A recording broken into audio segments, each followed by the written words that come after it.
Well, this will be fun. Something a little bit different to cap off the week with this TKO live stream. No, it's not the usual topic that I like to cover, but you can consider this a little bit of a palate cleanser of sorts. So on this Sunday edition of the Toy Connections online live stream, or TKO, forgot to do that last time, but it's not mandatory to do that whole theatrical Britt Baker type of thing. Anyway, point being is we all grew up with some of the best movies ever made. A lot of the people who watch this channel grew up in the 80s and 90s. And even if you didn't, if you grew up before that or after that, you probably know a lot of the names we're going to be talking about here. So were you a fan of, well, you know what?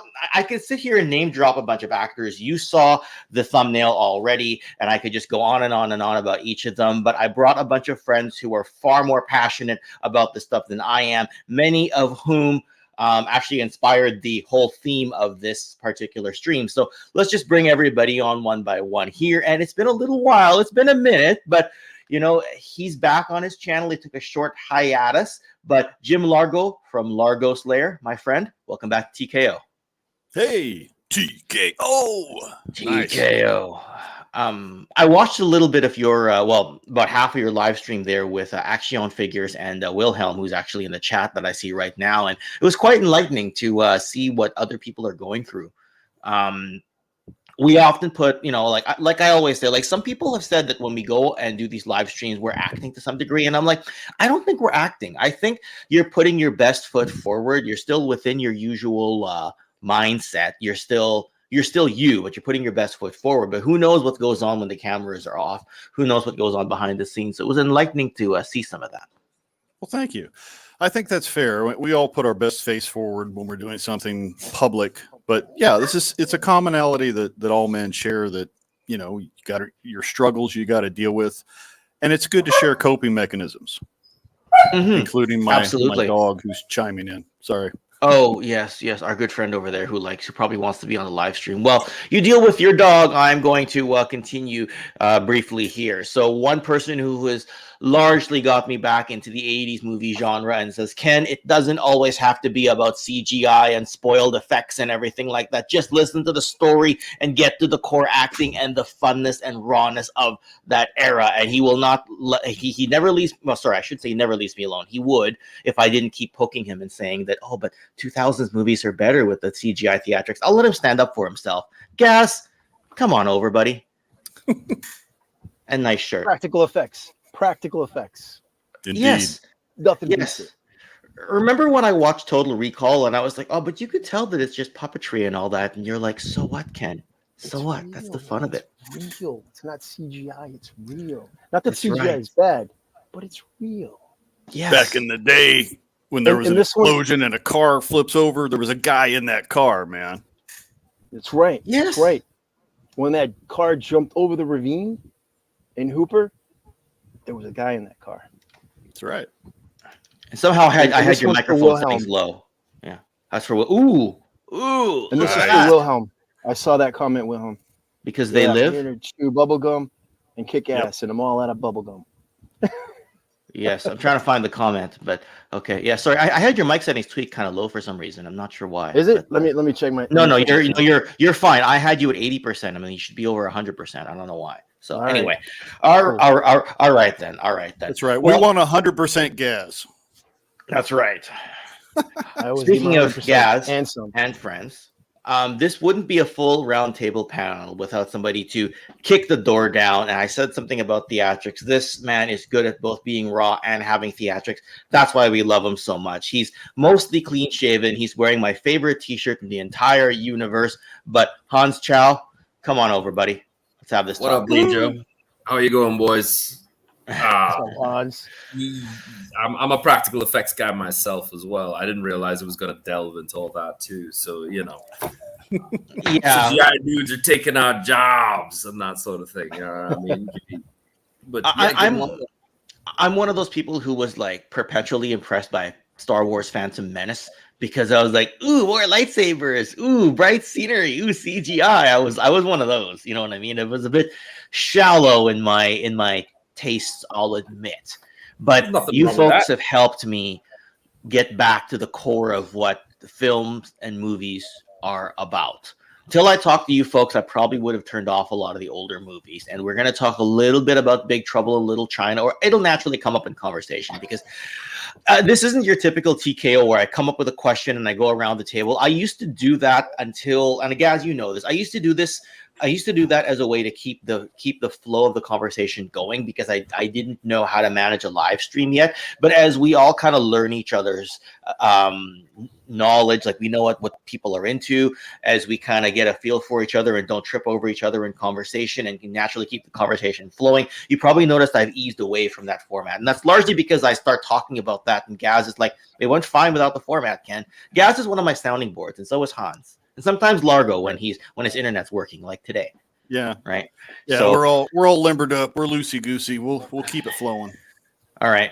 Cool. Well, let's say there's more people in the chat than I thought there would be for a non-toy topic and a non like GI Joe, Transformers, Motu topic. So I appreciate everybody who's joined us.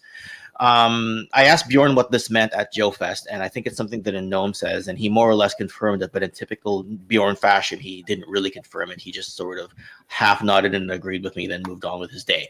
All right. Yes, we got him. We got Epic Badger. We got Nolan. We got Ratface44 Reviews. We got Pericles, Dragon Ball Z, Wilhelm, Toy, and Hobby with an amazing quote. TJC, our good friend. We got Payne's Toy Samples. Once again, good to see you. Keep scrolling down here. Boba Hicks, we got you as well. Good to see you. Draws Walker 9. Happy to see you. And are we caught up yet? No, I don't think we're caught up yet. We've got Figuratively Speaking. May have missed some names. I need a better computer. I always say it. Ozstradamus Toyz, who actually had a nice watch party last night. Thank you for inviting me along for part of that. Oh, Scott Hughes. He came and introduced himself to me at Joe Fest when we were at the Delta 17 booth. Must have seen the topic and decided to join us. But thank you, Scott, for being around here. All right. I think we're caught up in the chat. But again, more of you than I thought there would be for this particular stream. Stephen S. has come in. You haven't missed too much. We've just introduced the topic. So good to see you. I always see you in my comment section as well. Okay. Movie Tough Guys. So what do y'all want to talk about? Well, to be fair, it is toy adjacent, because if it wasn't for these tough guys, we wouldn't have a lot of the action figures. They're either inspired by, or some of them actually showed up in toys, even if it came from an R-rated film, which is kind of trippy. Okay, Hans. No, I'm just pointing at Jim and agreeing with him. Oh, which means something to sue something. Sounds good. Gazz, I really want to lean into your love of not just 80s movies, but like specifically today, the tough guys that are involved.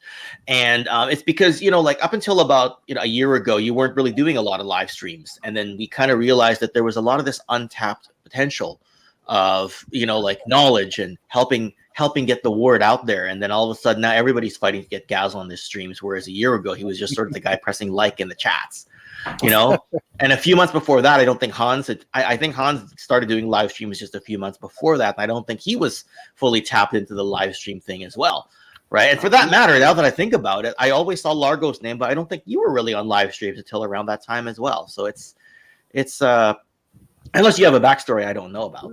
I was intimidated by everybody, all the nightmares you hear about people being mean in chats. So I would turn on live streams, but I wouldn't say anything because I was afraid, hey, I like this, and be like, shut up. I was like, all right, well, I tried, so I didn't say anything. And then eventually he invited me on one, and then And what? Sorry, go ahead. I said, I'll be honest with you. I'm only here because that tough guy's here. This one. That one. Oh. Okay, that one. Sorry. I'm pointing to the right guy, right, Hans? Largo's above me, right? It's because StreamYard is reversed. StreamYard's flip 180. Now you're pointing at each other, right? It always kind of drives me down. Yeah. I mean, I was never intimidated by the live stream itself, but the technology always bugged me. I was like, what's a StreamYard? How do I get the camera to focus? Do I need a better microphone than the one that I have? What if my internet glitches out on me? Like, it always drives me nuts when I rewatch a TKOs. And for some reason, it doesn't happen on my end. But whenever I try to play it back, just to get some feedback for myself, there's like a 3-second delay where after the theme song ends and I just sit there stupidly and quietly. That doesn't happen on my end. I like it comes on and I wait for the mic to say unmute. That's about a second, But that other pause, I always think, should I cut that out after the fact? But I'm like, just leave it in. It's nice and raw. One day my laptop and my Wi-Fi will speak to each other properly, and that won't happen anymore. So, yeah. There we go. I was gonna say, who's saying that my toy live stream hasn't made it? And I'm like, okay, no. I read the rest of the comment, and I'm like, yeah, that makes sense. That's right. Yeah, and again, a lot of great comments here in the chat. And yes, Bubba Hicks understands as well that stream, it probably frustrates him as well when he's on. That StreamYard is reversed. I should be more specific. Gazz, you got anything in mind for movie Tough Guys, right? Like you really helped get me back into it. Like I said earlier, I don't rewatch Big Trouble in Little China until I talk to you again. And I'm like, that Jack Burton character really is freaking amazing. But like, what's your go-to? Like if somebody's like, I really want to watch an 80s action film with some big star, or, like what do you have a go-to? Because like I find like when I talk to you about it, like 10 things come to mind. So. All right, so I guess I said it earlier before we came on live. I think Jack Burton is the go-to tough guy for me, right? Because he's the everyday guy who gets thrust into a situation, and he's got to be there for his buddy. So that's my go-to tough guy. But I got like hundreds of tough guys that I just adore. I mean, Jim mentioned it earlier too. You got the '60s guys like Steve McQueen's Frank Bullitt is a great tough guy. I'm not sure what the character's name is in the movie, but the movie 7 Ups with Roy Scheider. Is it Scheider? That's a great tough guy. And he's just a cop. Yeah, and his you look at like Jaws. It was really a horror kind of movie, but it was kind of one of the first action blockbusters where you have an everyman cop who's in this incredible situation he doesn't know how to handle, and he handles it. It's like, okay, that's a tough guy. So maybe the definition has evolved a little, but it all has that precursor in those 60s and 70s guys. I would say you're probably your most famous would be any of the Bonds. James Bond was that tough guy that everybody looked to. Then you had, your street level guys like Dirty Harry Callahan. You had, Charles Bronson, Death Wish. You had these guys that they're just tough, and they get a little beat up, but they're walking out of it. Was Bond a tough? Okay, I think Hans is thinking the same thing. Was Hans really go on record saying that James Bond is not a tough guy?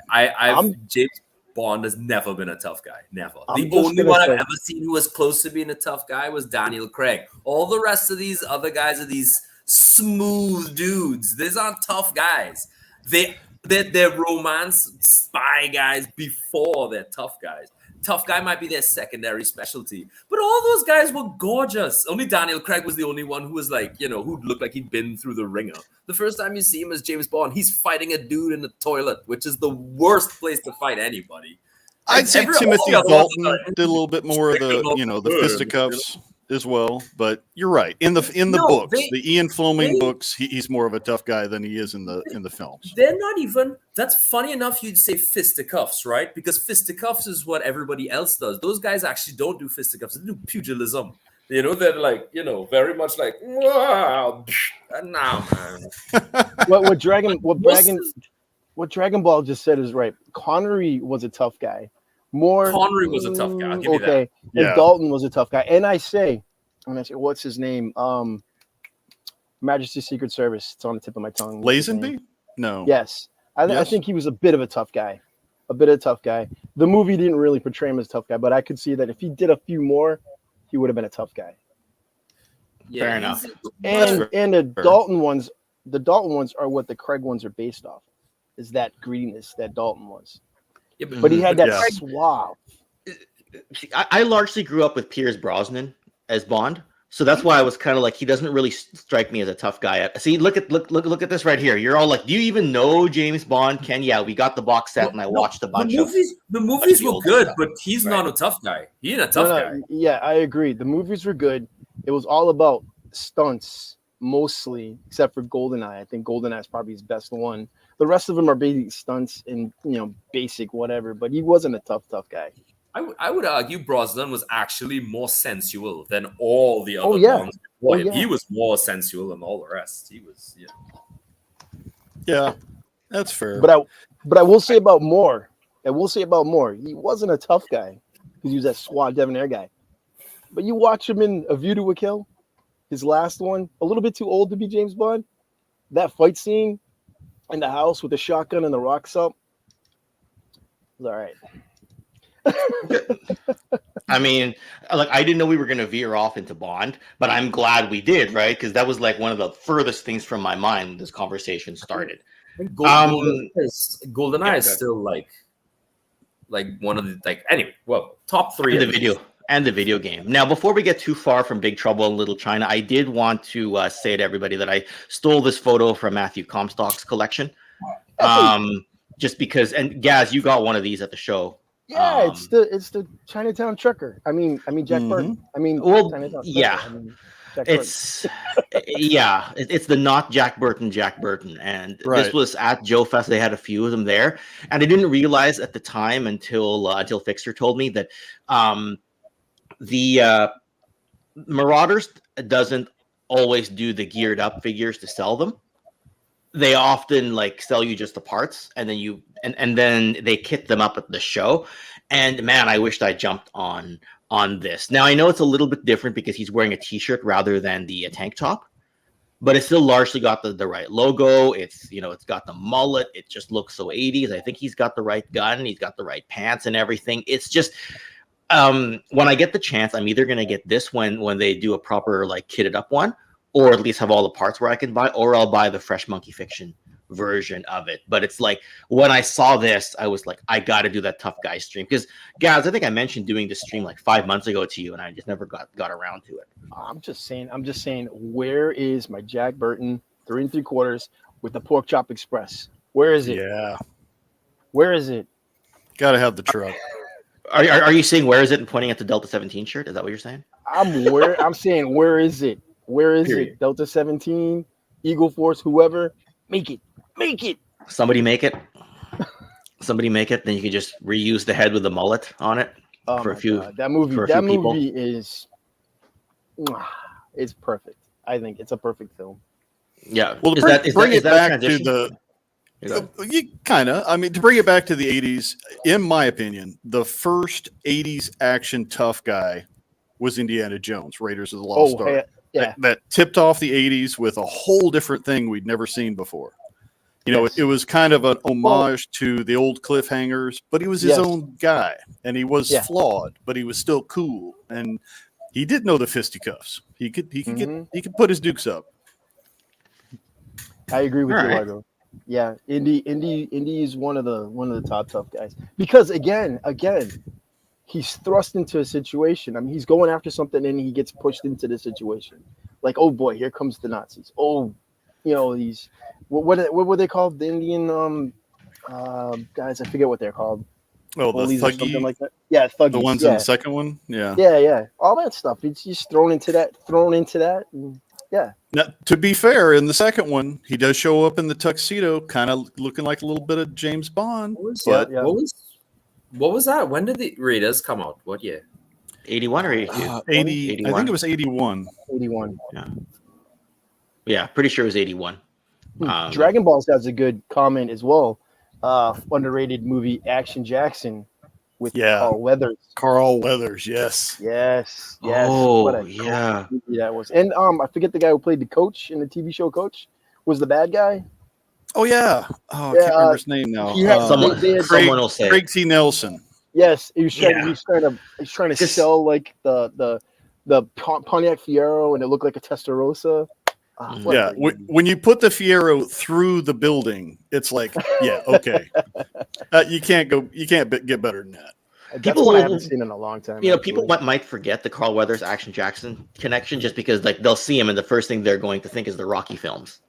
Well, I was on a streamer. I was on something, and somebody had mentioned an Action Jackson toy line, and I'm like, they made a Carl Weathers figure, and I didn't know about this, and it was like something completely different.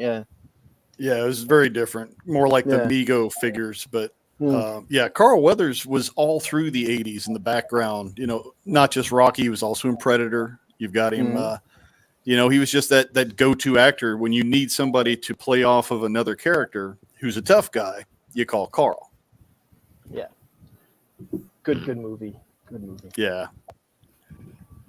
Yeah, And for sure. you know, going back to the idea of what is a tough guy, you know, I mentioned it earlier before we came on, Escape from New York, Snake Plissken. I love the character Snake Plissken because he's Gazz, you got a that tough figure, guy. right? Yeah. Yeah, the New York tour guide. Yeah, Yeah, I love Snake that Plissken. one.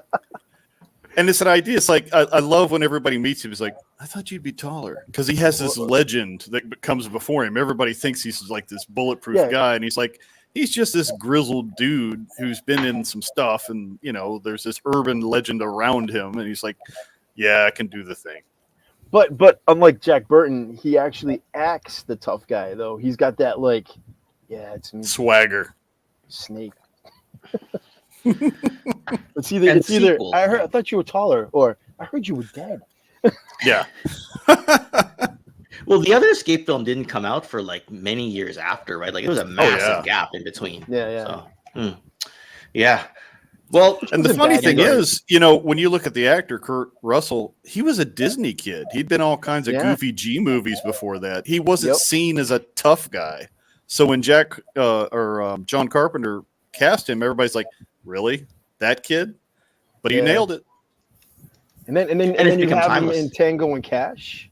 Yeah, and he's great in that. I mean, that's just like Jack Burton as a cop. It's great. and that whole thing of, you know, again, you've got kind of genre within genre. So you've got action film, and then you've got the buddy cop comedy action, which is almost kind of its own genre to the side. Yes. Mm-hmm. And a lot of people are going to probably chime in if we don't mention them, but I do, you know, we should touch a little bit more on Jean-Claude Van Damme. Oh yeah, and I got nothing Arnold. But I love him. And Arnold, you know, he a little came bit more later Stallone. though. I mean, early 80s, we should probably start off with, you know, First Blood, Rocky, Conan. Those were the movies that... First Blood is an action movie. True. Rambo is an action movie, but if you didn't have First Blood, you wouldn't have got Rambo. If you completely remove First Blood, you can start in Rambo 2 and you wouldn't... Yeah. It wouldn't matter. Personally, I like First Blood is my favorite out of all of them. Agreed. I love that movie. My favorite too, but I don't like... It's not an action movie. It's like a drama with some action in it. Yeah. Right. But as far as tough guys, you know, the character, you know, John Rambo is a tough guy in a damaged situation, mentally, emotionally. Rambo, he comes into his own because then he gets to be the hero.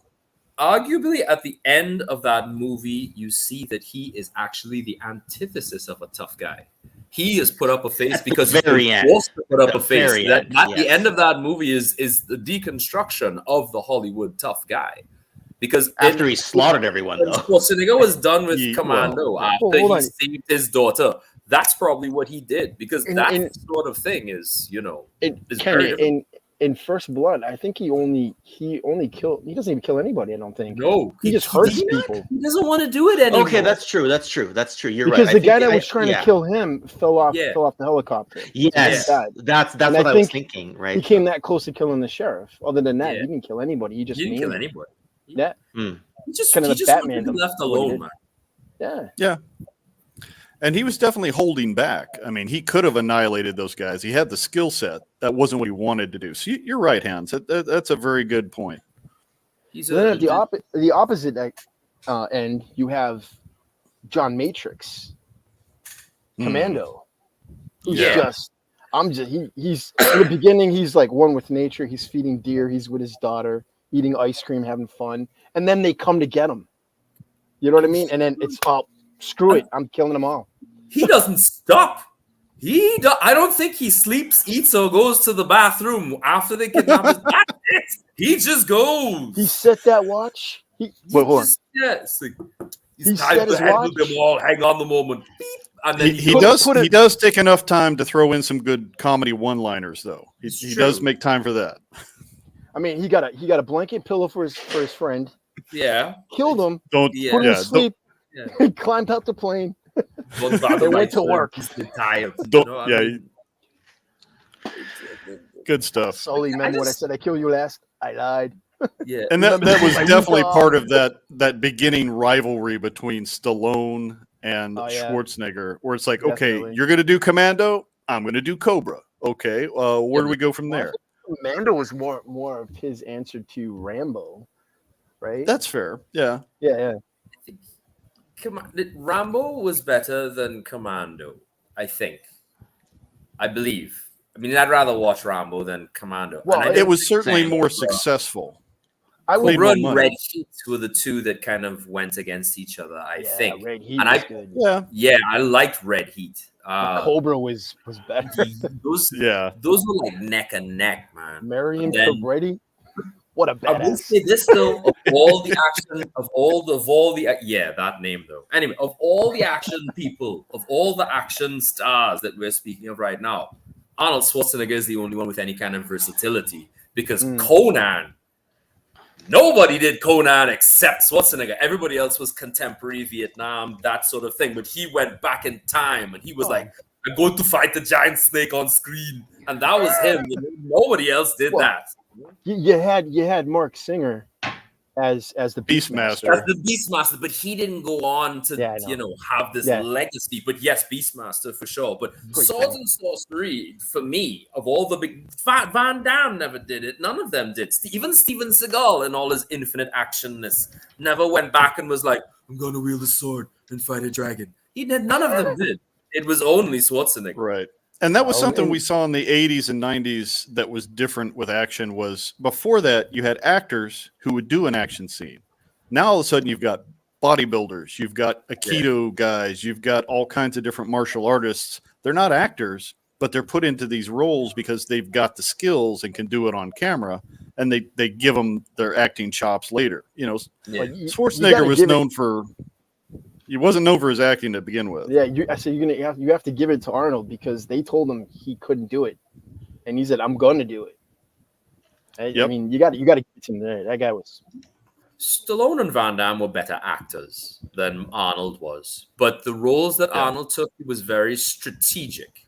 He picked the right roles for him. Not too much talking. All he had to do was be very one-dimensional, and he did that until I would argue, until he hit like True Lies. And you start to see some versatility in the character. He just had to be, himself, and I like that. He knew his lane and he stuck it. Do you find True Lies a bit underrated?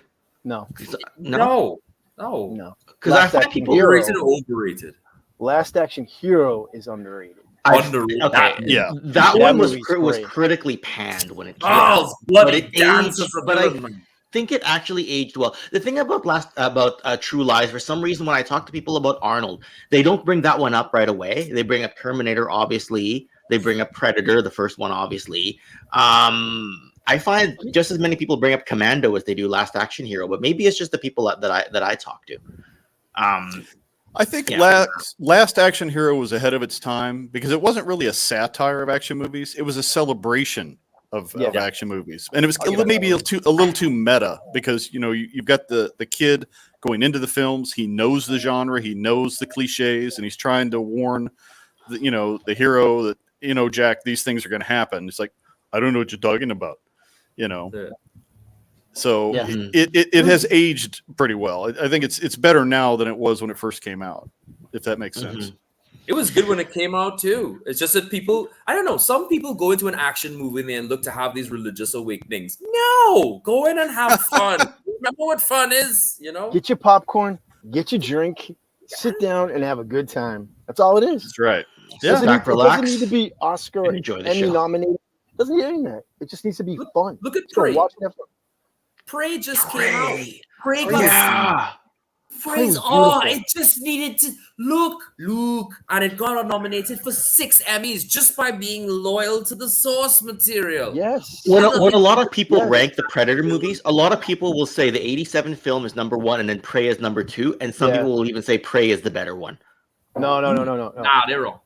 No. Predator is the standard. Prey is like right here. That's what I'm saying, though. It's the first one to like truly hold the candle. What we needed in Predator 2 was a return of Dutch, is what we needed, and we didn't get it. Yes. I don't think he wanted to do it. Yeah, Right? He that's didn't wanna right. do it. That's right. So Wanted But to I do don't it, know. but No something else. offense to Danny Glover. to Danny Glover, Coming yeah. off the Lethal Weapon. No offense to Danny Glover. I think he's great. I love Murtaugh as a character. Most of his movies, I think, what was it? Bat 21 is a great movie too. I think it's a Catch 21. I can't forget. I'm keeping. Anyway, great character. Great character actor. But Predator 2, just that setting. I mean, yeah, you want to get the city jungle aspect, right? The city. I just think it was a bad choice for storyline for Predator 2. I just think it didn't fit. I mean, it was great. Yeah. It was cool. But When it they- just didn't Yeah. work. So the comic books, the Dark Horse comic books actually followed Dutch after, and Hmm. those Predator stories were really good as well. So they did have plans, but once again, Schwarzenegger didn't get a chance to. I think I can't remember what he was doing at the time, but I know he didn't. It was- He was doing another thing. There was some kind of conflict going on. Well, Terminator Predator 2 came came out- out like a year later. Yeah, I think he was doing Terminator. Predator came out in 87, right? It was 86, 87? 87. Yeah. So that came out in 1990, right? Predator 2? Yeah, and I think Terminator And 2 then came 91 out in was 91. Terminator 2? 91. So Yeah, that's I'm probably- not sure what it was. Like, you're right, Danny Glover was so good, but the thing is, Arnold set the stage. Right. Right. That's Danny the Glover one- made a better sidekick in the Lethal Weapons because that buddy cop combination, the Yeah. two of them together worked. Just like Yeah. with Nick Nolte and Eddie Murphy, Eddie Murphy? 48 Hours, 48 Hours? Betty Yes. and Beverly Hills Cop. You know, those Oh, cop kind of films. It was action. It was tough guys, but it was more comedy. It was definitely Yeah. more, you know. actually, this one, I forget the name of it. I guess you'd call it a comedy, but I think the character is kind of a tough guy. It had Daphne Coleman in it, and he plays a cop, and he goes into, you know what I mean? He goes into the hospital, he gets like a blood test, right? And they come back and they mixed up his blood, and they tell him he's gonna die. So he's trying to like write a bunch of stuff. So he just Wow. goes on this crime fighting spree because he doesn't care because he's gonna die. So he wants to make a good name for himself. Yes. Time. Yes, that's a great film. And a cool I have to check that one character. out. Yeah, becomes a tough guy because he thinks he's gonna die because he's got nothing. Gonna to die, lose. yeah. Nothing to lose, right? Daphne So, Coleman. yeah. I thought I brought up Daphne Coleman. Speaking of Yeah. Daphne Coleman, there was that one movie with the kid. Oh my God, what's the name of it? Kid plays with these little. What was a video game? I'll find out. Skip this. Last Starfighter, no. I'll get to it. Let's keep going. No, you know what though? I mean, who would have thought that we'd bring up Coleman before bringing up Chuck That's what I Norris?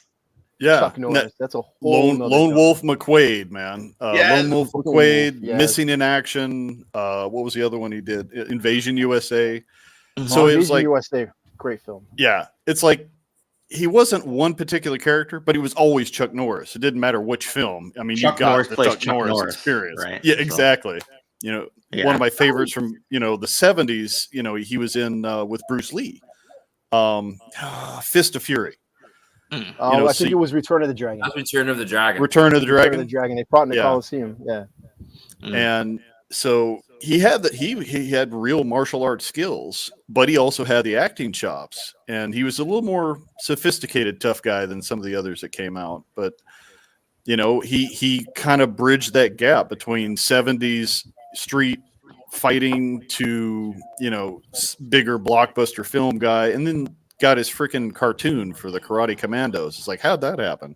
Mhm. Draws just brought it up. Delta Force. Yes, Great movie. But I Yeah. gotta Lee say, Marvin. Two movies in one is what it is. You got the action Yeah. Chuck Norris film, and then you have the hijacking drama Mhm. with all those more like dramatic actors that were in it. It felt like I was watching like Airport 77, Yeah, and then you threw Chuck Norris in. fun They stuff.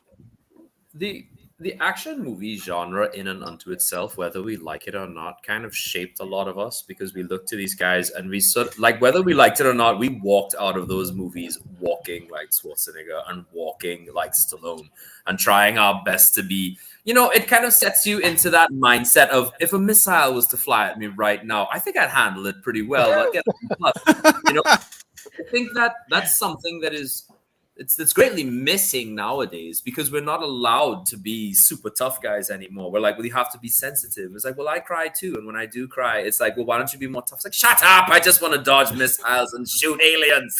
You know what I mean? And I think kids should, especially young boys, should embrace that kind of nonsense. And it's one thing that's really lacking nowadays. Where the tough guy is not celebrated, I find he's actually mocked. And I find that's insulting because some people are genuinely and generally just tough guys. And I think that form of masculinity, and I would dare say even femininity, that go-get-em attitude is a vital thing for survival. Because if we go back to the 80s, there's one character, in my opinion, that we're really overlooking, and she can be mirrored, of course, in her counterpart, and that would be Ellen Ripley. Yes. Alien Sigourney Weaver. She starts off as a very vulnerable character. In part 2, she evolves into a warrior, you know, and that is, to me, that is a fantastic action movie. And Sarah Connor's thing. I was going to say, very vulnerable character. And part 2. She is a machine. Arguably, she's more machine than Terminator was, you know? Well, he spent all the time in the psych ward, right? So, right. Dude, you definitely see that transformation with Linda Hamilton and with Sigourney Weaver. You know, from their first films to the second ones, absolutely. You nailed it, Hans. They are a completely different character because of the experiences they had in the first film that molded them. And if you look at Rambo, because we echo back there, so we look at First Blood, we see a man trying to become normal and incapable of doing so because society would no longer let him be this thing. But Troutman takes him, appeals to his sensibilities of going back in, rescuing POW, and releases him back into an environment where he is at home. And he becomes that warrior again, rejects it again. So you see this tug of war between this character, a man who's very good at this one particular thing, but hates it. And eventually would go on to be this theme future on. But at the same time, it represents a very powerful struggle, because the real struggle for all people is not really against one's environment or other people, it's really against yourself. And I think that that's one thing that the tough guy handled very well. Some of them will embrace it and become that thing. And the other one, you'll always say, you know, you're the best at what you do, John. And I was like, oh, yes, but I don't do that anymore. You know, and you'll get that. And that's a wonderful dichotomy. And I think that's one thing that all people should look at as a simple analysis of self, but also as something that they should also be mindful of, because we're always trying to be something that we're not, you know? Mic drop. All right, so the well show's said. over. Great. Yeah, pretty much. See you all next week. Although I think it would be a disservice if we didn't mention the ninja craze, because whether you're starting at Enter the Ninja or Let's start part Revenge 2 right of the now. Ninja. This is part 2 of the stream. Armstrong. I mean, Right now. ninjas are not your typical tough guys, but they were a big part of the 80s. And we wouldn't have Storm Shadow or Snake Eyes if it wasn't for that ninja craze that came out in the cinema. Although, to be fair, I think Michael Dudikoff is overlooked a lot. He was a good martial artist. His acting wasn't perfect, but he did well in American Ninja. American Ninja was awesome. Sure, My opinion.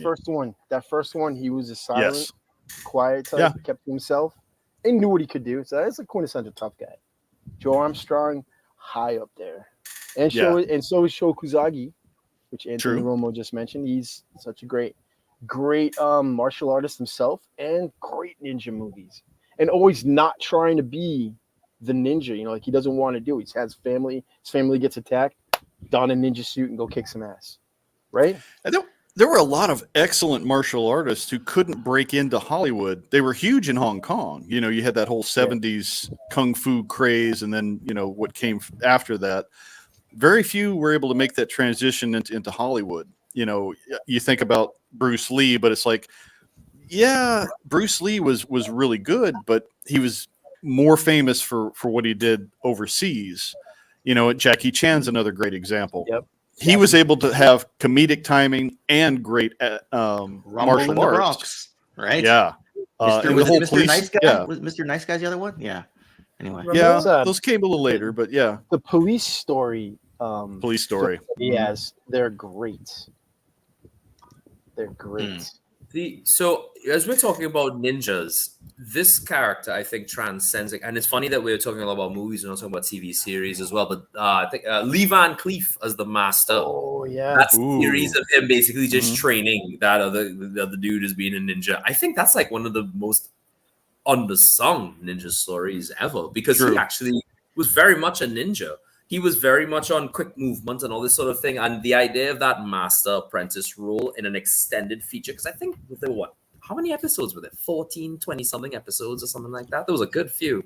So we saw very much an extended training montage and the evolution of another character. So the funny thing is that in those days, to put an action star into a TV series was not an abnormal thing. I mean, Stargate, in my opinion, the TV series did it almost the best. I mean, that was very much the proto 2000s, I guess, action hero. Because I mean, oh gosh, and his name just ran out of my head. MacGyver, damn it. MacGyver, Richard Dean Anderson. Yeah, Richard Dean Anderson was very much that quick talking tough guy. Which is actually kind of funny because in MacGyver, he was very adamant about not having weapons the show, and then he comes and plays Colonel Jack O'Neill, who's very much G.I. Joe. Whole guy. He wants it's all let me blast him with my MP5 and we get this done with.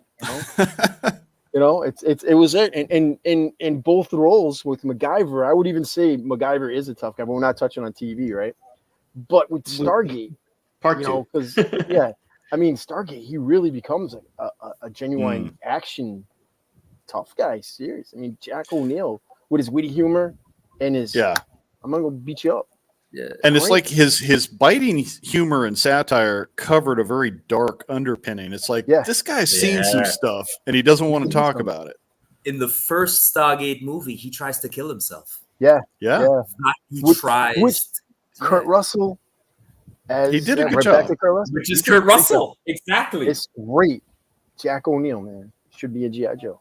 There are so many movies that didn't do well, but when you watch them, you were like, this is amazing. And then we saw nothing of them. Stargate was one of those. But I am glad they did a TV series instead, because if they did a movie, it may not have done as well as that TV series. And that TV series is pure gold. Yes. They were able to flesh out the characters and the lore better with a long going series than you could in a 2-hour movie. Yeah, it's a wonderful series. I love that series. I watch it generally most all the time. Stargate, you mean? Stargate? Stargate. Yeah. I'm partial to Atlantis. Just I like the premise. It was fun. Shepard is a cool character as well. Yeah. This is a weird topic, but I gotta bring it up as well. How do we feel about like Steven Seagal? His name's been in the chat before. Right? The irony of me having his hairstyle, but anyway. So I'll just come out and say it. I'll come out and say it. You've seen one, you've seen them all. And I think his best movie, personally, for me, is Executive Decision. That's his best film. Mine is Under Siege. I was going to mention Under Siege. I really liked Under Siege. Because everybody has the most popular. Under Siege is probably the coolest, like just straight out Seagal film, I think, is that. It's either that or what's the one he did with Katie Seagal? Out for Justice? Something like that. It's where the he's in a cake coma, scene, he wakes up. man. It was the cake scene that wins over in Under Siege. But I was just gonna say because Katie Seagal was in it, right? There was just something about Seagal's acting. It just turned me off. I didn't buy him as a tough guy. He was too smarmy. He was too arrogant. We're like a mafia guy. Where Chuck Norris is Chuck Norris in every film, and it works because it's Chuck Norris. Seagal is Seagal in every film with, I got a New York accent. Anybody seen Richie? I'm looking for Richie, right? It doesn't work. And I mean, I'm not going to say anything about his skill and his history and stuff like that. I just genuinely don't dig the guy. I think if you want a great martial arts film with a good, like, lead character, like hero-wise, tough guy-wise, The Perfect Weapon with Jeff Speakman is a great film. And I think he does like a martial arts called Kempo, so it's more of a defense style. Yeah, it's the greatest martial arts name ever. Out of this world, it's a great film. Do we consider those movies? So it's like, do you consider like Bloodsport an action movie? It's gonna touch on that because those are really. I don't know if there's a lot of fighting, but it's a tournament style fight. Does that Mortal Kombat, Street Fighter, things like that? Does Bloodsport count? The quest. I think it does. I mean, Yeah. the thumbnail has Jean-Claude Van Damme. I just don't know. I can't remember whether it's from Bloodsport or whether it's from Kickboxer.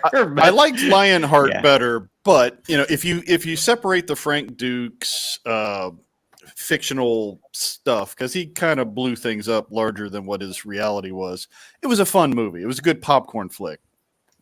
Yeah. That's what that is. Right. Yesterday I told a friend of mine I was coming on this stream to talk about this subject, and and I told him what I was going to say, and he's like, "Don't say that." And I was like, "All right, fine." So what I was going to say that he told me not to say was that I find Arnold Schwarzenegger is the biggest action star of all time to me. Like, because I list out the movies and I try to think of the other movies the other actors would do that I would rather watch. The only guy who comes close is Stallone, and it's only 2 movies. One of them is Judge Dredd, and the other one I think is the single greatest action movie that Stallone did that is also kind of really funny and lighthearted. That's Demolition Man. I love that. Demolition Man is a movie that I could put on and watch on repeat. It's an amazing movie. Yeah. It was kind of cool with both of them. Yeah, with Schwarzenegger and with Stallone, we watched them evolve. We watched them go from just tough guy to sophisticated actor to comedic actor in their career. And it's like, yeah, I can buy all of these characters because I like where this is going. And then they kind of fell off at the end. But what about The Professional? Well, before we go on The Professional, I'm going to say Demolition Man, we got Wesley Snipes, who's also a damn good tough guy in the movies. And I'm talking like Wesley Snipes is awesome. Great film. Yeah, always bet on black. Always bet on black. He can fight. The Professional was the one with Stallone as the explosive expert, right? Yes. Oh, I thought you meant what's his name, the French actor? The Professional. I was talking about the Stallone one with Sharon Stone. Yeah, that was I think Assassins is a better one though, with Antonio Banderas. Professional to me is too much of Stallone wasn't ready to act yet. I watched it a few months ago, and it wasn't as good as I remembered. When I watched it in the 90s, I remember loving it.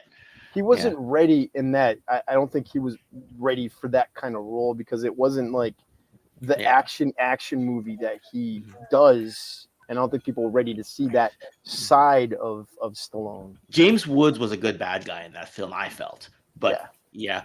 So the one thing that I did struggle with was, and Gaz, you know this, when I was really young in the late 80s and some of these movies would come onto like the Super Channel and you'd watch them. As a kid, you don't exactly know what you're watching. So like a lot of stuff blends together in my mind. Like for many years, Bloodsport and Kickboxer blended together in my head. So if somebody had a GIF that they put up in the 2000 in like even just a few years ago, I kind of forget which movie it was from. Because when I watched it, I was like, like younger than my son is right now, and he's 8. Right. Yeah. And same thing happened. And Gaz, you know this, right? Like you often see the GIF where Schwarzenegger's putting on that the makeshift war paint, and I always just assumed it was from Predator. And then you told me to watch Commando, like properly, Commando, right? Yeah. But because these films, if you just see a photo, or if you just see one scene that the Predator is not in, it just blends together in your head. I think what we're doing is we're going around. I think the quintessential. I mean, I know I said Jack Burton was like the main one, but that's like the everyday guy. But the quintessential '80s tough guy hero is Dutch, hands down. Yeah. But we're also forgetting a very important tough guy who none of us have brought up. Well, there's a couple of them, but one guy. Well, John Wayne, yes, definitely. But I think his last movie, I think, when the '80s was what was it called? Shootist. Was it Brannigan? Where he's the cop and he went to London. I think The Shootist was with Jimmy Stewart was his final. Yeah. But what I'm going to say is we're forgetting about Lieutenant John McClane. Yeah. Oh, Bruce Willis. Mm-hmm. You know what's funny about Bruce Willis? I find Bruce Willis is not an action hero. I find he's an actor. I find that man is actually a trained thespian. Yes. You know what I mean? But that was where we started seeing that transition of You don't have the bodybuilder and the martial artist. You've got the actor doing action. John McClane, Keanu Reeves doing Speed and Point Break. That's when we started seeing a difference with our tough guys. It's like they were a little more sophisticated now. Yeah, bloody Fifth Element with I would say Die Hard would not have been nearly as good without the villain. You've got to have now, Rickman nailed it. Yeah, Hans Gruber. Yeah. That made the film. Yeah, but I mean, like that character himself, again, just like Jack Burton, he's just a cop. He's coming to visit his wife, and he's thrust into the situation. And what is he going to do? He's got to save his wife. That's what he's got to do.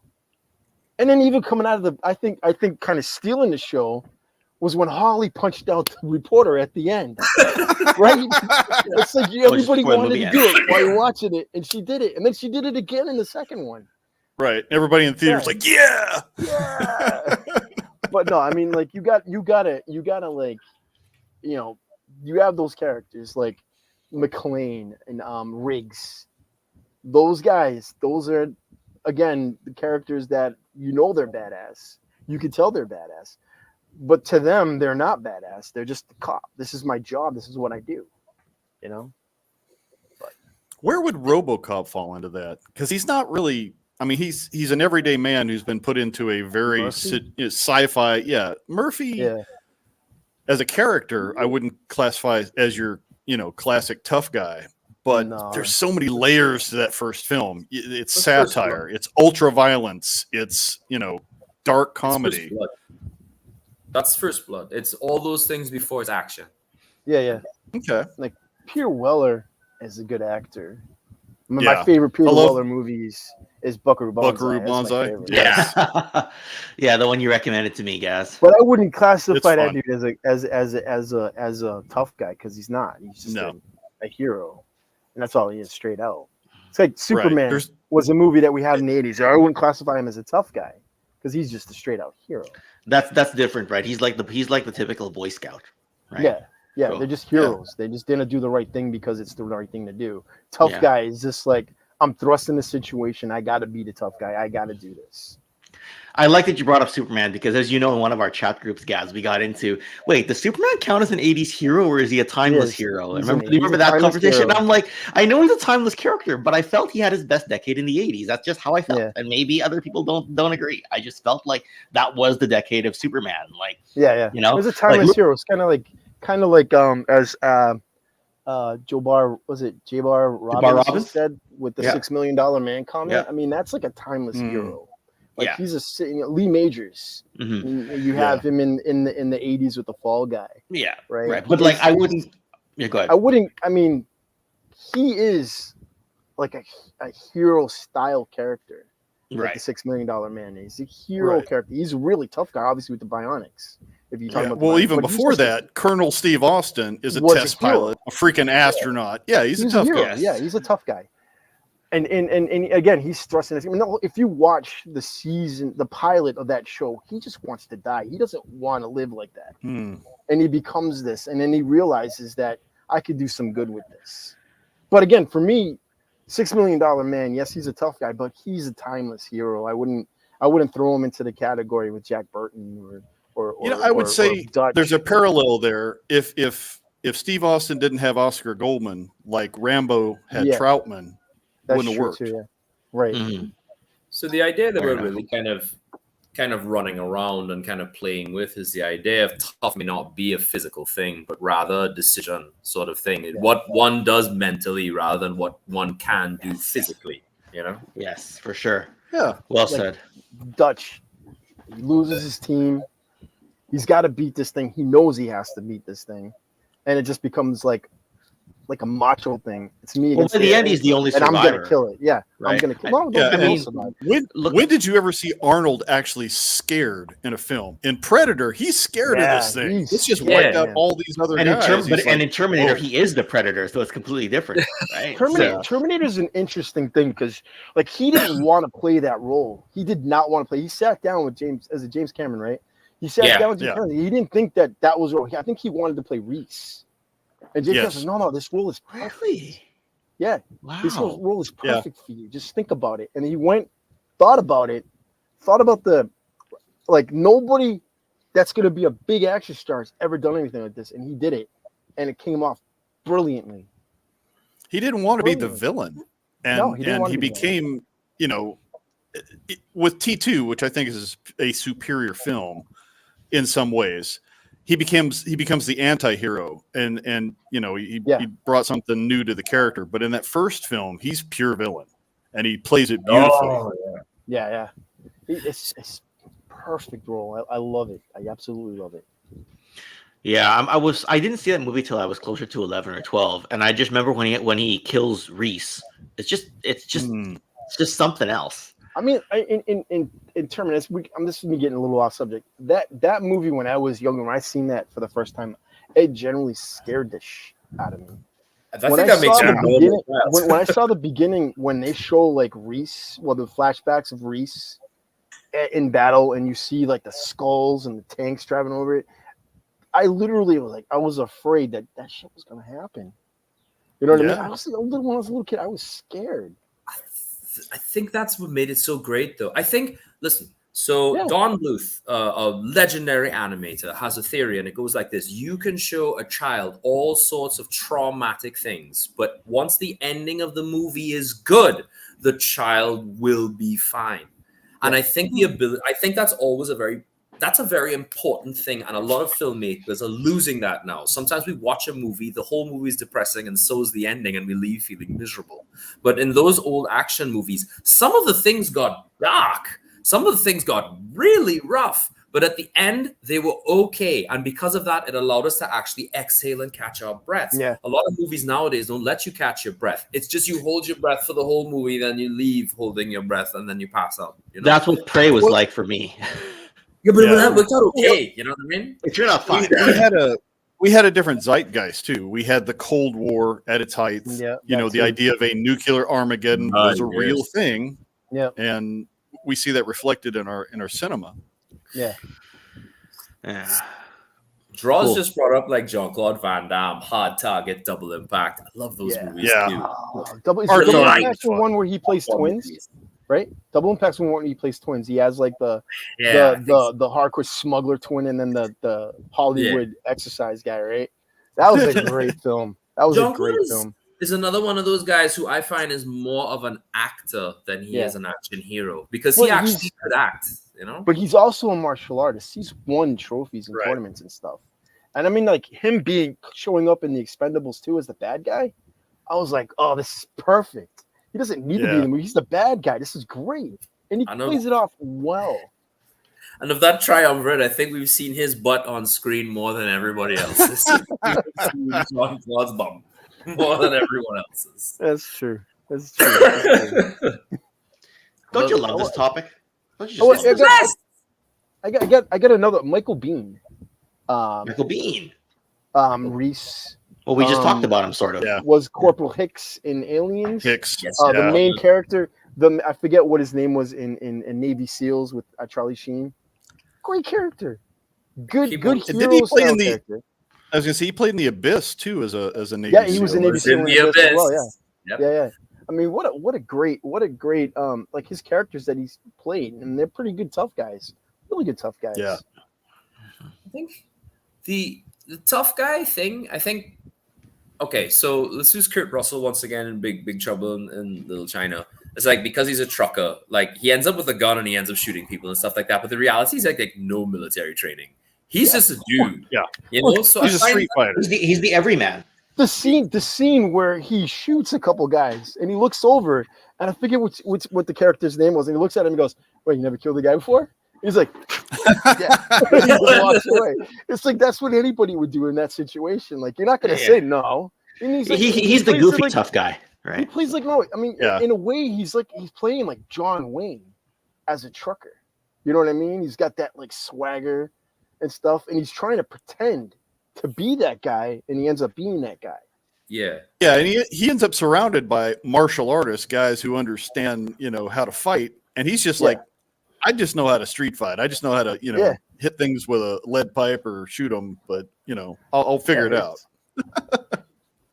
Yeah, it's like I said, it's just a great film.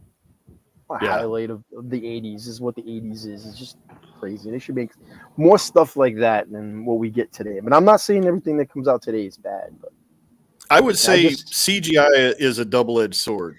CGI made T2 because of the liquid metal and everything they did with the T1000.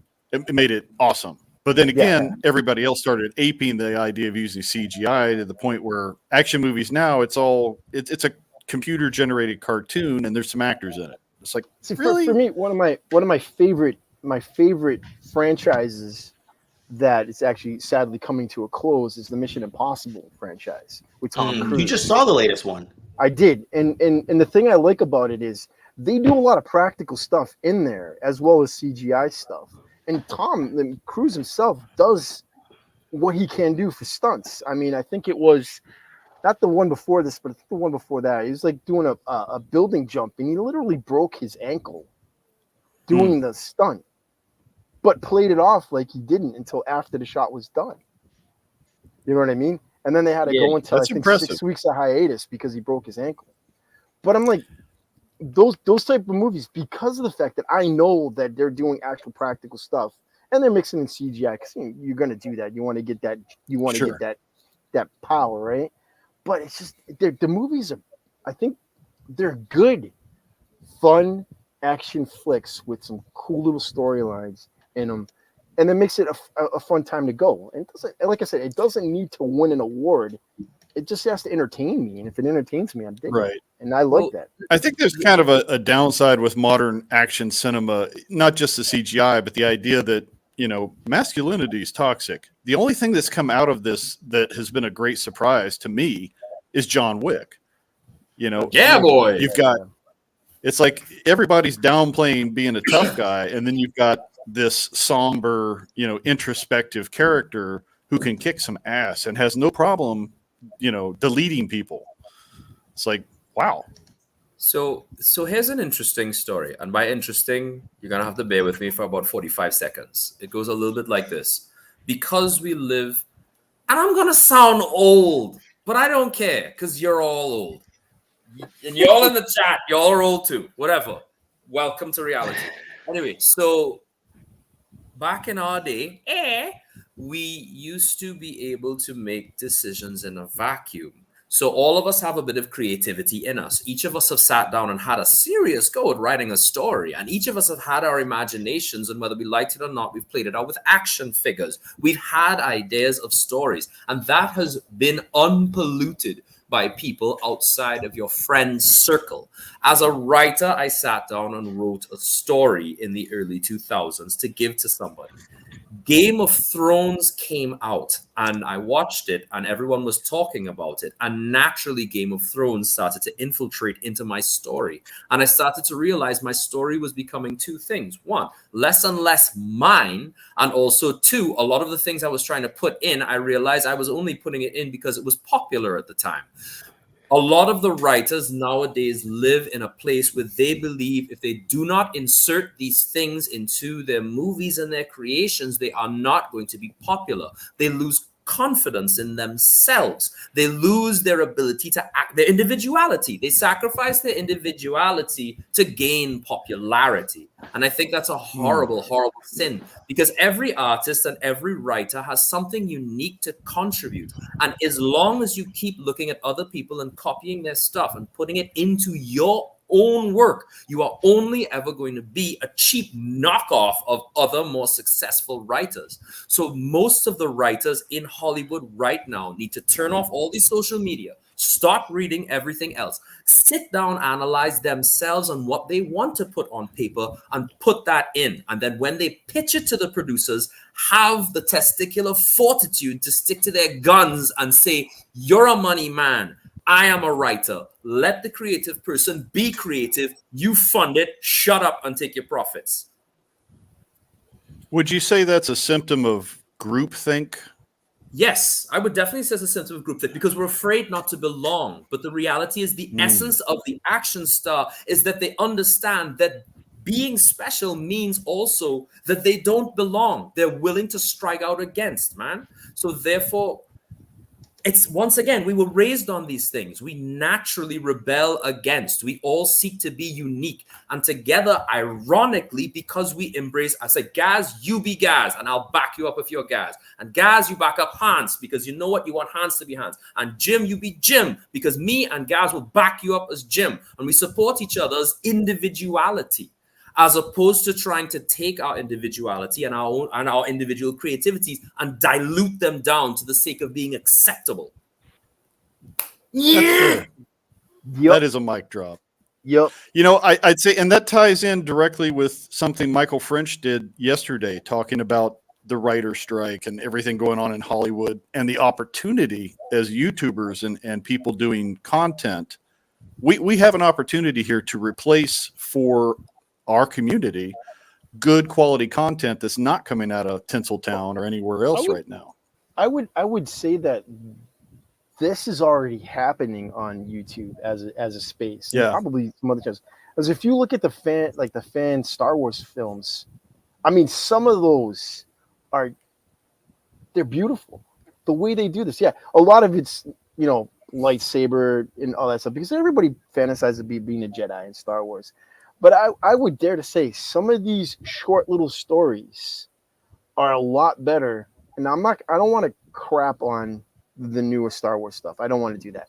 But I think that there's more passion in those short fan films than there are in those three, maybe not three films, but maybe like the two last ones. And I thought the first one was good, but the other two, because of the second one, it cost the third one. But I think we're getting diminishing returns. Yeah. Yeah, exactly. So I think there was a mime, a GIF that I posted on a thread that in Discord that I'm on, and it was just the guy going, Batman the animated series, Superman the animated series, give me that in live action. Give me that. They were saying Clayface as just a dude that's made out of clay. You don't have to give him an exaggerated backstory. He's just made out of clay. Just give me that in live action, and boom, you're gonna sell millions in there, because everybody's gonna go, yeah, that's Batman. You know what I mean? Give me like Batman here. DC, you got a Batman story you want to tell. Don't tell me another origin story. Give me Under the Red Hood. Just do that. Yes. Right? Do that. You don't need to give me an origin story. You're giving me Red Hood's origin story, and bam! Instant success. Guaranteed. Robin Toyz just said the fans would never bring back Palpatine. That's right, we wouldn't, because the motherfucker's dead. Dead. Let him down a shaft, and he landed in an energy thing and blew up. He's dead. He's gone, man. It's like, if you really want to continue the story, there was the Thrawn trilogy. You had the stories already written. You had the books. Why not just? Who we're gonna see very soon in Ahsoka. Like they're doing in Ahsoka. Yeah. Dude, you got the guy from Punisher 2 being a freaking evil Sith Lord. Yeah, give me that. I don't care. Timothy Zahn had nobody holding his reins when he was writing. He wrote a story, an original. And it was original. And you know what? When you let people be original, ironically, Thrawn did this with his officers. He let his officers be original. He didn't punish them and awarded creativity. And what he ended up with is an extraordinary military force. The problem is when people with money attempt to control people with creativity for the sake of profit, you're always going to end up in a bad way. I dare to say that with G.I. Joe. Every time they try to do a G.I. Joe film, it's like the first one. I mean, you take out those exosuits and you got a decent movie. The second one, I think, is by far probably the better out of all three of them. The second one, I would say the first Predator film was the best G.I. Joe movie we never got. Well, just strictly talking or Megaforce, right? Just strictly talking or Megaforce. Yeah, Megaforce. I haven't even brought up Ace Hunter yet, so that's a whole different topic. Anyway, so the second G.I. Joe movie, I think, is literally a better out of all three of the movies, including Snake Eyes in the first one, because it legitimately had a Cobra plot to take over the world, and they went a little step further by destroying London. Spoilers for anybody who hasn't seen it, right? but in all around, it was decent. The only thing I hated about it was the fact that they killed the entire team in the beginning of the movie, just because what's his name didn't want to play Duke. Fine, recast him. He doesn't need. I mean, he was great as Duke, but just recast him. Yeah, Channing Tatum. And Yeah. now, I mean, anybody who hasn't seen I just saw the new Transformers movie yesterday, which I think is, yes. I think it was good. I was entertained watching it. You know, I thought I normally didn't like Mirage as a character, like, you know, especially his car form, because he's the racing. You're a Formula Racing guy, so that's why you. Well, that's more of an Indy car than his Formula. But anyway, I was gonna say it doesn't really fit in unless he's on the back of a trailer, right? But as a Porsche, I'm like, that's jazz. It's not. Yep. But when I watched it, I really liked the character. I did like the character as Mirage. I liked it. And I liked the way the two characters, him and the human were you know, Noah and stuff. Yeah. It was great. It was great, and I liked it. And I liked the other characters, and I liked them animals, even though I don't know anything about them. It was fun. It was a good movie. And then the end, you know, the ending where, you know, again, go ahead and spoil it. It's like the movie's over a month old by this point in time. So right? You know, you got the guy from Jack Ryan, his mercenary buddy, right, shows up and he's like interviewing him like it's a regular job interview. And then he starts, and you know, well, yeah, I've been working on my team working skills, because he was hanging out with the Manimals and the Autobots, fighting against Manimals. You know, before anybody what says is it? Not Manimals. Sorry, what is it? It's Maximals. Before somebody tries to correct you in the comments after the stream. I pray for your forgiveness. No, but it doesn't matter. You were not. No, that's the Transformers guy there, not me. You were not a Beast Force guy. Don't worry. That's why I didn't correct you right away. My favorite Transformers. And like the whole movie. Watching Prime fight this guy, and I'm like, Grimlock would kick the shit out of this guy. Anyway, so like, you know, and he's talking to him, and then the guy starts telling him everything that's happened. It's like he's looking at him like, how do you know this? And then he hands him a card, and then he opens up this door, and there's this like, massive like warehouse and shit. And I'm like, what's in there? I'm like, look in there and stuff like that. And he turns the card around and says, G.I. Joe. I'm like, okay, I'll go see the next one. You know, I just want to see what they can do, and if they actually legitimately put something behind it, and it's G.I. Joe. I don't care if it's crossed over with Transformers, because in the first Transformers movie, that military unit could have been G.I. Joe. Was G.I. Joe, yeah. It should have been, right? Yeah, it should have been. If they borrow from the comic books, where there was a lot of crossover with Transformers and Joe, it'll work. There's one that I really liked, was the World War II one. Yeah. That was the Dreamwave, the Dreamwave cool. Productions one. Before that was it went out of business. Cool story. It was a decent story, but I should see if I still have those issues, because I'd love to do a deep dive into that again. And then there was the other one that the Joburg guys always raving about, was the Transformers versus G.I. Joe, which is really cool. There was kind of a steampunk flavored one too. I can't remember the name of that. Yes, I think it was the heart. Oh no, they're trains. They were trains in that. Yes, they were trains. Yeah, that was fun. Optimus Choo Choo.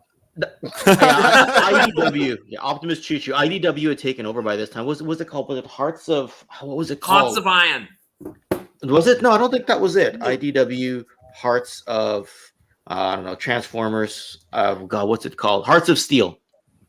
Okay, you got it. Basically, Hearts of Steel, I think, is what it was called.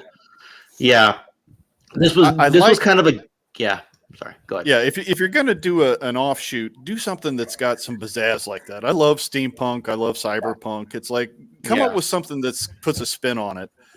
And bringing it back to like the YouTube guys. I love what Zazel does. He just takes his figures and plays with them, and creates content and does stories and the whole wrestling spin with doing the the O-ring guys. That's great. It's fun. I've been recently getting into the classic 1/6 scale Joes. There's a couple of guys who do whole adventures just doing toy photography. Those are fun. Right there. Yeah. So there's I was just gonna say there's stories to be had out there that still have that tie back into the things we love, that still have that originality that Hans is talking about. So there's a thing that I've been thinking about a while. I mean, I think a lot, but anyway.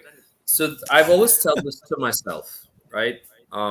So the new Star Wars movies is the best example I have. The 3 new ones, which were kind of meh, and that's me being very gentle. If once something like Star Wars, G.I. Joe, Transformers, Masters of the Universe, once it was released into the atmosphere and we consumed of this thing, it ceased to actually be only the creator's baby. It became ours. So what we have seen is essentially Disney's Star Wars. And a lot of people get very upset at that because it does not match the canon that they had written inside their heads. And what I say to the gentlemen who think like that, and indeed anybody in the chat who sees their beloved franchises being harmed or taken in a direction you don't like, just remember that it's not their Star Wars. It's not their G.I. Joe. It's not their Transformers. It is yours and indeed ours. And if you don't like it, you don't have to accept it. And you can certainly keep your head canon in a place where you are comfortable and you are happy. And I think that adds a lot of gravity to ownership of these properties, because they don't belong to the people who own the trademarks. They belong to the people who have these valuable experiences with these things. So by all means, have these experiences, reject what you're being fed if you don't like it, because the reality is a lot of us have rejected it. And if we look at the majority and the majority reject it, believe me, we're probably right. So take your franchises and be happy with them in your own space. Find people happy with the space and be happy there, because it's not theirs, it's ours. See, the way I look at a lot of these movies that come out, right? I remember saying it when especially around the Snake Eyes film. Remember, it's like, it's not the right character playing, not the right person playing Snake Eyes. After the movie came over, it's not really Snake Eyes. I just said, look at it this way: it's not your Snake Eyes, it's not my Snake Eyes. It's a alternate version of Snake Eyes. So you equate it to like the old TV shows from like the 60s, where every show was pretty much a standalone episode, right? In its own universe. Whatever happened in that show isn't reflected in the next show, right? So it's like this. Kind of like the Flash movie. You know what I mean? I thought it was entertaining. I thought it was fun. I love the little add-ins of Christopher Reeves, George Reeves, even what's his name?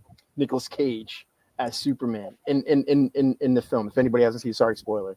Right, but that I'll watch it when it gets on HBO. That itself is a standalone movie that has nothing to do with anything that's coming out in the future. And I think a lot of people I've heard some people say some bad things about it, sounding like they think that this is, the next movie is going to reflect this. Whatever Superman Legacy is going to reflect this. It's not. It's not. It's just a standalone movie. This is the last of that era of DC movies. Now it's being controlled. Yeah, it's being controlled that by ties. Gun. Yeah, it doesn't. That ties into that problem we see with Hollywood, where they have this sequel-itis. It's like Highlander. I loved Highlander, the first film. You should have just left it there. Don't do a sequel. There can be only one. We had one at the end. It's done. Walk away. Right. I mean, if you're gonna look at the Highlander movies, the second one was the only highlight about the second one was Connery coming back. And the third one was basically the first one. It's basically the first one just retold. So Highlander's perfect. It was perfect the way it was. It doesn't need to be added on to. The TV show was cool. But it was its own thing. Yeah, the TV show was its own thing. What's the guy's name again? Decent. The guy that played Duncan? Connor? The actor from the TV show. Adrian something. Adrian Paul, right? Adrian Paul? Something like that. He was so good looking. Yeah. That's all I remember. I was like, what a good looking dude. What is this? A good looking dude. The show was good because it's like Highlander was this, and they kind of like made it connected because they had Connor in the first episode. But as it went on, it just felt like its own thing. Yeah. Right. You know what I mean? It felt like, and they kind of brought in that whole, what was it, the Watchers, that the other side of the Yeah. I mean, they just added onto it, which is great because it adds to that universe. It's kind of like touching on it, Stargate, the series. Like you had that the movie, and then it turns out that they created teams to go through the Stargate, and then you built on it. It's like Ra wasn't just like some alien that we thought. After you walk out of the first one, you think he's like bug-eyed alien, like a gray or like green, right? No. He's like this little worm that sits in the back of your head, right? We've got Pericles singing the Queen lyric. Yeah, I see that. How much does soundtrack go to these action films of the 80s? It's gotta be. The music. Yeah, you got to be Queen with that. I mean, Queen. Yes, Iron Eagle had Queen music in it.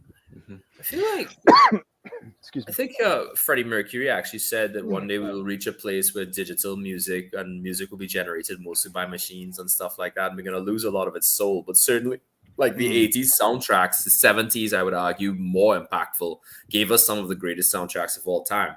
And that was being before said, auto-tune, right? So yeah. Yeah. And they didn't have any of that. I don't want to, of course, be disrespectful to some of the other great, Hans Zimmer and stuff of our time who have done fantastic soundtracks. But it is worth noting that, the 80s specifically really did cement the idea that you combine a great soundtrack with a great movie, and the soundtrack certainly elevates the movies. Yeah. It's like would Terminator have had the same thing if you didn't have that dun dun dun dun Yeah, I dun, was going to say that. It's that and Predator. That music for Predator. Yeah. Would the Professional have been the same without Gloria Estefan shrieking at us about the beats? No, of course not. Right. I turned back to Glory of Love in the Karate Kid Karate Kid film. Glory of Love. Peter Cetera. Yeah. That was Peter Cetera after he left Chicago, right? Right. Yeah, I think so. Yeah. Yeah. Okay. Yeah. I mean, Megaforce 707. That song, Megaforce, is perfect. And we there's we can't forget you've got the touch that made the Transformers film. Yeah, the Transformers. So I was going to bring that up, then I saw we were at about 80 minutes. And if you bring up Transformers 1986 movie now, we're going to go for another 80 minutes. And you three will be bored while I sit there and talk about the death of Optimus Prime yet Look again. at Optimus Prime versus Megatron in that beginning. That right there is a tough guy. Oh, God. Yeah. When I showed that scene to somebody who'd never seen it before, but he knew the characters, but he just, for whatever reason, didn't see that movie, just as I missed a lot of movies, he actually replied back to me. He goes, Ken, what did you just show me? That was like the greatest thing I've ever seen in my life. And I'm like, yeah, you might want to watch the rest. And then he did. I know. I was just saying another rabbit hole is voice actors. If it wasn't for the voice actors behind those films. Kevin Conroy. Wow. Yeah. Kevin Conroy. Among others. Yeah. Yeah. There was a comment, I forget what thread it was on. They said favorite Batman. And instantly I was just thinking live action. I wasn't even thinking voice actors. And I said, for me it'd be Michael Keaton, right? I think that Batman movie, and I'm not a big Batman fan, but that Batman movie to me is good. It's great because the city, Gotham, it all looks good. Right, but Kevin Conroy as Batman and as Bruce Wayne, he could do the voice change. It was just crazy. Is perfect. He's perfect. Yeah, I was just watching Batman the Animated Series. Like I downloaded some episodes on the way to Joe Fest actually, and watched some of them on the plane, and it's just awesome. And Luke Skywalker as Mark Hamill as the Joker. Who knew? Yeah, nice. Yeah. Perfect. Yeah. Perfect. Yeah. So we're kind of winding down here, but is there any thoughts that you didn't get on the table? Because I want to just hang back today and let you three kind of like let's go another 2 hours. Go another 2 hours. we should get a separate StreamYard account where like the rest of you can just use my account to like talk about whatever movies you want. We haven't even touched on Godzilla 1985. Yeah. I mean, I would say if we're going to do a sequel to this, let's do 80s and 90s villains because your heroes are nothing without the villains. Yeah, man. The villains in the 80s and 90s. Live action villains. Ooh, yeah. I mean, like, today was a little bit, like I said, it's a little bit of a palate cleanser. Not that, well, no, I did need a palate cleanser. As you know, a lot of stuff ruminates in my head, and then I don't like venture off into something else. And this was good for that because it allows me to be educated by you three and people in the chat for stuff that I kind of only have like a passing knowledge or kind of like a surface level. Like I watch the A-list stuff and the stuff that was in my face all the time when I was a kid. But you three have deep dived into it a lot more. Like, yeah, look at how much Gazz has introduced me to. Like, would I even know about Megaforce if not for Gazz? The great thing about being 50-something is we're just loaded with useless trivia, so we're always at your disposal. I have to add this tough guy in there because I'd be amiss if I didn't. I mean, there's obviously a couple more that I'm not even mentioning, like Ace Hunter, but Remo Williams, The Adventures of Remo Williams. If you have not seen this movie, I'm talking to you, Ken. You need to see this because this movie is great. Okay. Good fun. Great. It's it's what an 80s movie, 80s action movie is basically. I mean, you got your there's no ninjas in it, but you have your ninja movies from the 80s. You have your action movies, like your super action movies like Schwarzenegger and Stallone. And then you have your team action movies like Megaforce, which is, I think, perfectly is G.I. Joe, in a nutshell. And then Remo Williams, Buckaroo Banzai, which is not really an action movie, but it's like it's got some action. Yeah, as you know, I wasn't crazy about that one, but I watched most of it. And then like The Last Starfighter. Yeah, like the Last Starfighter. It's like a sci-fi movie. Again, a kid gets thrusted into a situation that he's not prepared for. Because all he wants to do is go to college. He wants to go away to college, but he can't. He lives in a motorhome park, and he's fixing stuff, and he thinks he's going to be stuck there. And the only accomplishment in his life, and again, if nobody's seen this by now, sorry, spoiler, his only accomplishment is playing a video game, and he beats the record. And then what happens? This isn't just an ordinary video game. This video game was put there to find starfighters to help protect the galaxy. And then who shows up? Antari. I think that's his name, right? Antari? Shows up. Hey, Centauri, yeah. Hey, I'm coming here to get you. Come on, let's go. You're going to be famous. Robert Preston. Awesome. And then flies him off to another freaking world, and he becomes a starfighter. And he's like, what? And then he doesn't want to do it. But then he has to because they're all dead. Spoilers. Okay. It's okay. Don't worry about it. Anything from the 70s and 80s, you can't spoil it anymore. They've had 30 years. It's fair. perfect. And I heard that they wanted to redo it, and I'm like, as long as you don't change the story, I don't care if you change up the characters, whatever, but the premise of the story has to be the same. But to me, the first one is perfect the way it is. It doesn't need to be redone. If you want to do anything, just build on it. They could upgrade the CGI and maybe redo those scenes. But other than that, it's perfect. Maybe. But I'm like, just build on it. It'd be like, okay, it's not Alex Rogan anymore. It's his daughter or his son. You know, they went off to live on that legacy. Yeah.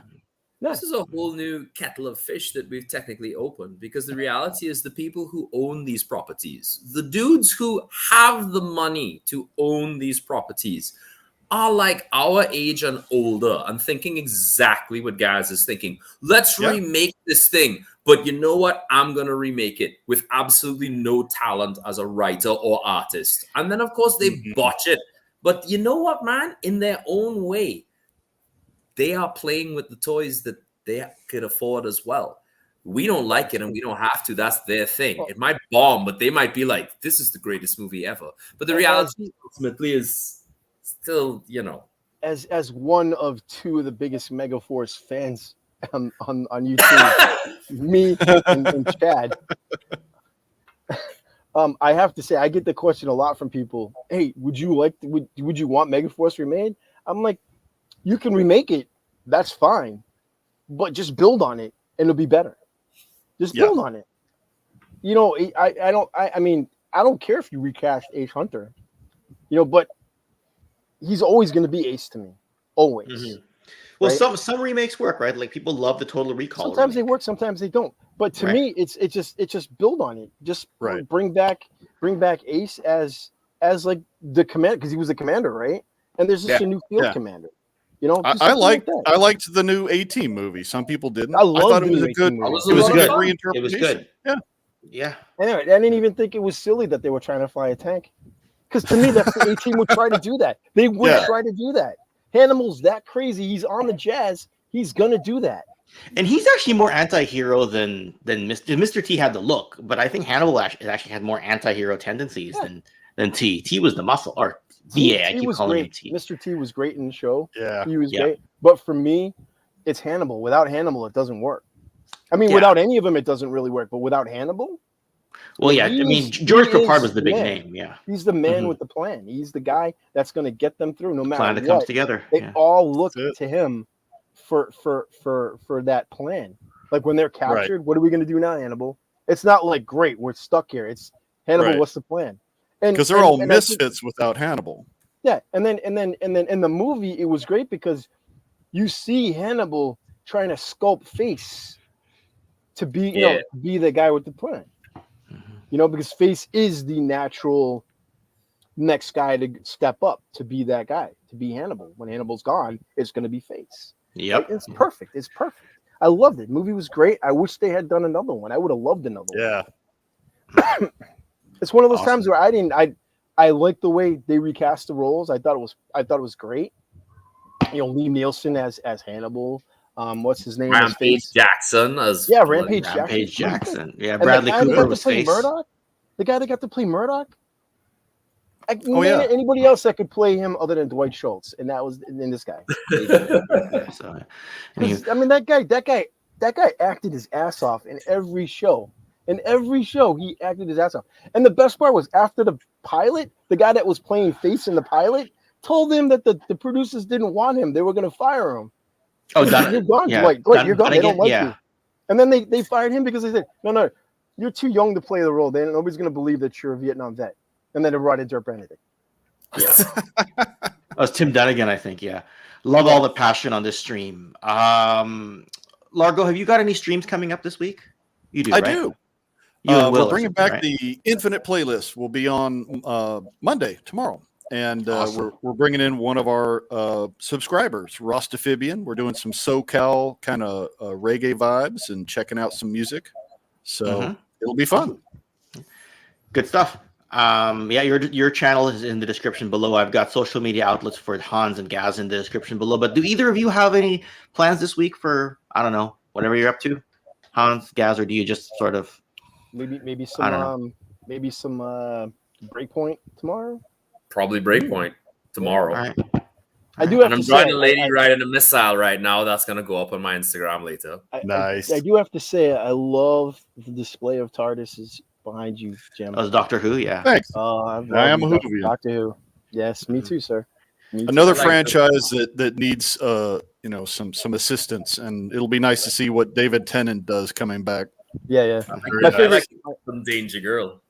Ooh, Oh, Danger yeah. Girl. That would be a great movie franchise. I don't know why they haven't done that yet. I would just give that to me. You know what? Let's end the stream. That's it. Look how quickly time flew, and I said the least out of the four of us today. I was just like, you three just carry the load today, and I was. Ken, you are the glue that holds it together. I got another hour. You got another hour. Unfortunately, I got lunch. I got lunch plans on the West Coast here. Just turn your camera off. We'll just chat for another hour. Turn the camera off. And we'll just talk. I'll just come back after 4 hours, and you'll all still be here, right? Yeah. I just love the passion that you three bring to this. And before I forget, I do want to thank the Patreon supporters and channel members whose names are in the description below. Always good to help with. Just any support's appreciated. Even if you're a subscriber, passing viewer, whatever it is. If you're trolling the chat, you can go away. And yeah, I am trying to do this type of thing a little bit more. Like, I just recently finished watching Band of Brothers using the Crave app, which is the HBO equivalent here in Canada. I've been talking to a few people about maybe doing a Band of Brothers related stream. Largo, you saw Band of Brothers, didn't you? I did. Loved it. It's great stuff. I'm working through the Pacific right now, which is very I haven't different. seen that one. Yeah. It didn't get as great a review as Band of Brothers. So, yeah, but it was Spielberg and Tom Hanks again. Yeah, I know, Gaz, you haven't had the pleasure of seeing it yet. But what about you, Hans? Have you seen Band of Brothers yet? I've seen Band of Brothers, fantastic. Pacific, meh. Yeah. So I'm thinking about covering that at some point in the future. Hopefully, not too distant future. People are asking whether I'll be doing some SDCC coverage, and I always reply with, if something strikes my fancy, I might do it. But once you get into the habit of always doing news, you try to keep doing it, right? Speaking of habit, Toy Habits is doing a SDCC stream later on today. Good friends there. But yeah, we'll see where the next couple of weeks takes us.